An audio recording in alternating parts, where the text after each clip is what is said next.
My Lord and my God, I firmly believe that you are here, that you see me, that you hear me. I adore you with profound reverence. I ask pardon for my sins and the grace to make this moment of prayer fruitful.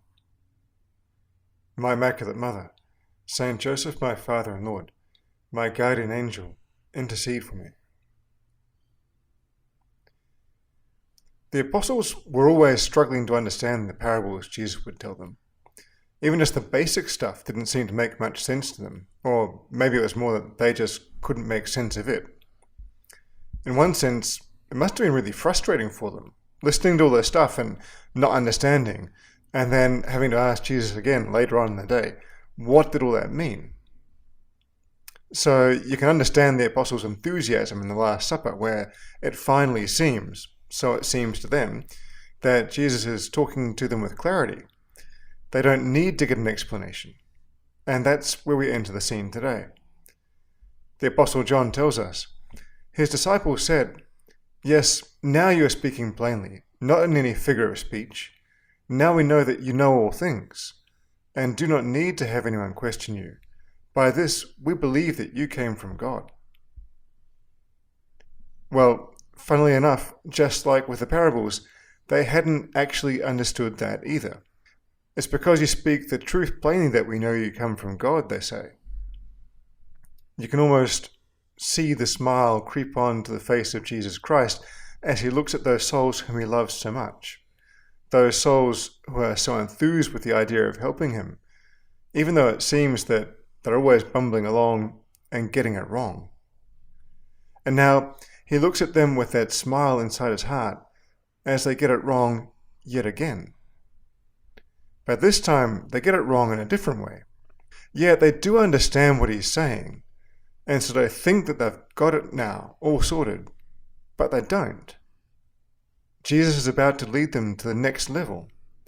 They're about to realize that believing the facts is one thing, but then that belief has to reach their heart, where they have the strength to believe with their actions. The thing is, our life with our Lord is much more than hearing and believing. It's believing and doing. We all kind of know that because in general we struggle much more with the doing than with the believing. And that's what the apostles are just about to learn. So the gospel continues. Jesus answered them, "Do you now believe? The hour is coming, indeed it has come, when you will be scattered, each one to his own home, and you will leave me alone." And Jesus, I have to turn my voice to you now and tell you that I see you there with those few souls whom you called friends. I see you smile slightly, even if only within yourself, as those bumbling souls you love get it wrong yet again, and you reach out to guide them with the infinite patience that we've all seen you have with us as well. I see you talking with those few friends of yours, and I think how pleasant it must have been to have had those souls you loved around you. Even with all their foibles, they're still friends, and you still enjoyed their company. And with a certain sense of tragedy, I hear how the conversation goes. You tell them, "You will be scattered, each one to his home, and you will leave me alone." The contrast of seeing you enjoy their company, and them being abandoned, left alone, well, that doesn't fill anyone with joy. I think most of us know what it's like to feel alone. It's one of the great tragedies of the modern world, that we are so connected and yet so alone. So we probably understand what you felt here, at least to some degree. I don't know what it would have been like to have been abandoned like that, and what was your greatest hour of need. I think if it was me, I would have spent that long night of solitude thinking of the people who had abandoned me, lamenting my solitude, feeling unloved, like someone forgotten and sidelined, unimportant and unwanted. And then I listened to you, and even as you prophesy this, you want to both console and teach the apostles. You tell them, "Yet I am not alone. because the Father is with me. You wanted them to know that you would not be left completely abandoned, and that thought consoles us too. We think of the moments that we haven't lived up to all your friendship has deserved, and we can see that you still look at us with the same loving smile that those apostles saw on your face time and again. We can see that you're never alone. That's a great consolation for every Christian. But to be honest, Lord, I think the lives of countless people would change if they really understood what you are teaching us here. Those simple words, "I am not alone because the Father is with me," are meant for us too. How many souls are there in this world who find themselves lonely? How many souls whom you love and long to call friends feel themselves so often trapped in solitude, even when surrounded by people? Lord, how many people feel the need to present a public persona because they think that the real them, the one on the inside, isn't worthy or approved or good enough for the world?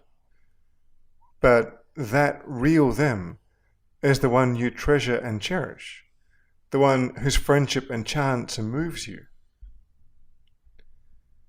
There are so many souls who feel alone and abandoned, and need never feel like that, because just like you, they are always present in the love of the Father. I can't help but think, Lord, that you are talking to those countless souls with these words, and with your deeds. We can look at your solitude, and the way that you are abandoned, even in your darkest moment, and realize that you suffered there for us. I pray that so many souls might realize how much you want them to know how you suffered the same as them, even more, and that you suffered it for them, to be with them in their suffering and their solitude too. Years ago, a friend of mine told me about a trip she went on to Medjugorje. She went there already living the faith, but she was carrying a lot of suffering with her. To be honest, her path in life was anything other than easy. Like pretty much everyone, for all that we talk about the cross, the theory is very different to actually encountering it, and that young woman had suffered more than her fair share of the cross. It wasn't easy for her to cope with everything that had happened in her life. So she arrived to Medjugorje believing, maybe hoping, but not expecting, and most definitely hurting. She told me about the details of the trip, of bits and pieces that happened there, the place they stayed, the people they met, the stuff they ate. But all of that was by the by. Then she told me something more, the real thing, the thing which actually mattered, how she went to do the Stations of the Cross. Now, thinking of that friend, I could say that she already had enough of the cross. She didn't need any more. But she told me how, as she went through the Stations of the Cross, she saw how Jesus was there, suffering everything that she suffered, being there and enduring it even before her. And without any mystical visions, that Jesus was telling her, everything that you have suffered, I have suffered too. And I've suffered it for you and with you. You will never be alone. That young woman certainly didn't need any more of the cross, but she did need to discover that Jesus was there waiting for her, as he is for you and I as well. At the end of today's Gospel, Jesus tells the apostles, I have said this to you, so that in me you may have peace. In the world you face persecution, but take courage. I have conquered the world. He wants you to have peace, and that's why he has gone before us in our suffering. When you feel yourself alone, abandoned, unwanted, look to Jesus Christ and see that he has also found himself alone, abandoned, and unwanted, and that he wanted to be there for love of you, so that even if everything else fails, you would know that He is with you and will never leave you. He will never leave you alone.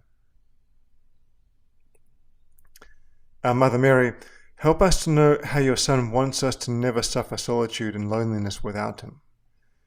That our God longs to keep us company, even in those melancholic times.